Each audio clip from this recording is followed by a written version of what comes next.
Good morning. पिछली class में हमने डिस्कस किया था कि राज्य के वो कार्य क्या है जो हमारे और आपके लिए ज़रूरी है, जिसमें सबसे पहला कार्य था प्रजा का रक्षण, दूसरा लोक कल्याण, तीसरा अर्थव्यवस्था पर नियंत्रण, चौथा था सामाजिक व्यवस्था का निर्वहन व नियमन, न्याय की व्यवस्था, और अंतिम दो कार्य थे प्रशासनिक प्रणाली का निर्वहन करना और परराष्ट्र संबंधों का निर्वहन करना।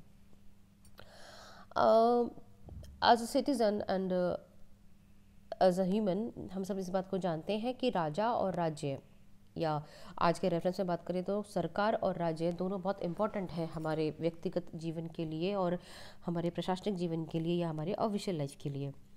आज हम डिस्कस करेंगे कि एक राजा में वो कौन से गुण मनु के अनुसार होने चाहिए कि एक राजा लंबे समय तक राज्य कर सके, या फिर हम सब ह्यूमन जो पॉपुलेशन में काउंट होते हैं, जो सिटीजन में काउंट होते हैं या जो जनता में काउंट होते हैं, उनके लिए ऐसा कौन सा व्यक्ति चूज़ किया जाए कि हम अपने जीवन को अच्छी तरह से जी सकें। मनु ने माना है कि एक अच्छे शासक के अंदर बेसिकली व्यक्तिगत गुणों का होना बहुत ज़्यादा आवश्यक है, जिसमें उसके उन्नत व्यक्तित्व में उसके नैतिक गुण होना बहुत ज़रूरी है, और उन नैतिक गुणों में विनयशीलता को मनु सबसे ऊपर स्थान देते हैं। मनु का मानना है कि विनय के द्वारा ही एक शासक राज्य ऐश्वर्य और प्रतिष्ठा का मतलब एक स्टेट पर शासन कर सकता है, प्रतिष्ठा प्राप्त कर सकता है या फेमस हो सकता है और यश को प्राप्त कर सकता है। मनु ने ये भी माना है कि अविनय होने के कारण, अविनय का मतलब यदि आप में विनयशीलता नहीं है तो आप पद से भ्रष्ट हो सकते हैं, और राज्य से वंचित हो जाने पर आप कई बुरे शासकों के अनुसार या बुरे शासकों का आचरण भी ग्रहण कर सकते हैं। मनु ने ये माना है कि एक शासक को अपनी समस्त इंद्रियों पर कंट्रोल करके रहना चाहिए, क्योंकि यदि वह इंद्रियों पर कंट्रोल नहीं रखेगा तो क्रोधित होकर, असंतुलित होकर या दुस्साहसी बन करके या ईर्ष्या के अंदर ग्रिप में आकर द्रोह कर सकता है, दूसरे के धन का अपहरण कर सकता है, कड़वा बोल सकता है, कठोर बन सकता है। तो ऐसा राजा यदि कोई है तो वो लंबे समय तक शासन नहीं कर सकता। प्रजा का यदि दर्द समझना है या प्रजा को अपने प्रति प्रेम में बांध के रखना है तो ये ज़्यादा ज़रूरी है कि एक राजा विनम्र रहे, अपनी इंद्रियों पर निग्रह करे, संतुलित व्यक्तित्व का धनी हो, चुगलखोरी ना करे और दुस्साहस ना करे।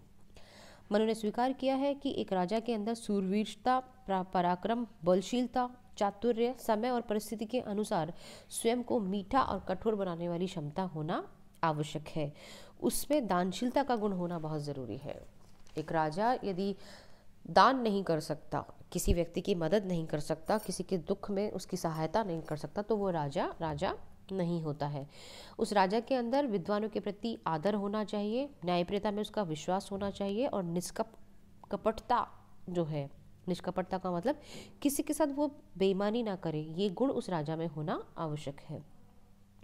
मनु ने इस बात पर बल दिया है कि किसी भी शासक के अंदर या किसी भी शासन के अंदर त्रयी, वार्ता, आन्वीक्षिकी और दंड की जो भावना है वो सर्वोपरि होनी चाहिए।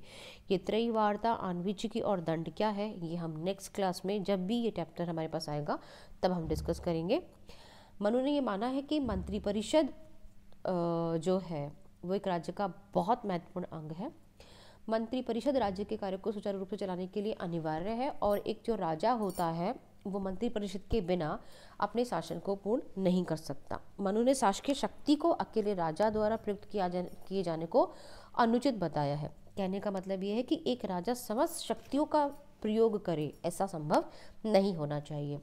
मनु ने माना है कि मंत्रिपरिषद में जो भी मंत्री चुने जाएं वो ज्ञानी, शूरवीर, शस्त्र विद्या में निपुण, उच्च वर्ग में जन्म लिए हुए धर्मात्मा, विद्वान हो, लेकिन किसी भी शूद्र व्यक्ति को राजा मंत्री नहीं बना सकता।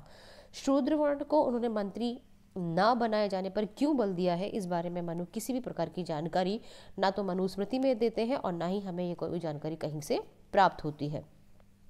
मनु का ये मानना है कि मंत्री का जो वंश है वो उच्च कुल का हो, उसका चरित्र जो है, उसकी जो कैरेक्टरिस्टिक्स है वो शुद्ध हो, बुद्धिमान हो, उसका चित्त जो है स्थिर हो। स्थिर चित्त का मतलब डिसीजन मेकिंग लेने में मंत्री एक्सपर्ट होना चाहिए, या डिसीजन लेने में मंत्री की शक्तियाँ जो हैं, चाहे वो मेंटल पावर हो चाहे उसकी फिजिकल पावर हो, वो स्थिर होनी चाहिए।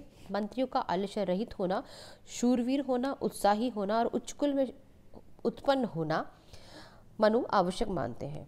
मनु का ये मानना है कि मंत्रिपरिषद के अलावा राजा को अध्यक्षों की नियुक्ति करनी चाहिए।